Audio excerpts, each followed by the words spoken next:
শিব ঠাকুরের আপন দেশে আইন কানুন সর্বনেশে। কেউ যদি যায় পিছলে পড়ে, পেয়দা এসে পাকড়ে ধরে। কাজের কাছে হয় বিচার, 21 টাকা দণ্ড তার। সেথায় সন্ধে 6টার আগে হাঁচতে গেলে টিকিট লাগে। হাঁচলে পরে বিন টিকিটে দম দমাদম লাগায় পিঠে। কোটাল এসে নস্যি ঝাড়ে, 21 দফা হাঁচিয়ে মারে।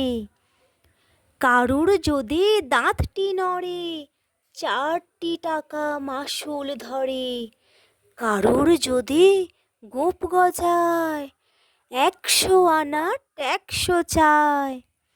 খুঁচিয়ে পিঠে গুঁজিয়ে ঘাড়, শিলাম ঠোকায় 21 বার।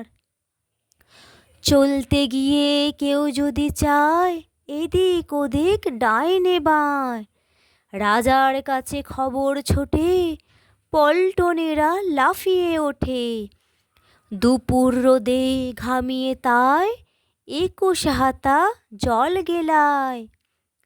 যেসব লোকে পদ্য লেখে, তাদের ধরে খাঁচায় রেখে। কানের কাছে নানান সুরে নামতা শোনায় 100 উড়ে। সামনে রেখে মুদির খাতা, হিসেব কষায় 21 পাতা। হঠাৎ সেথায় রাত দুপুরে নাক ডাকালে ঘুমের ঘোরে। অমনি তেড়ে মাথায় ঘষে, গোবর গুলে বেলের কষে। 21টি পাক ঘুরিয়ে তাকে 21 ঘন্টা ঝুলিয়ে রাখে।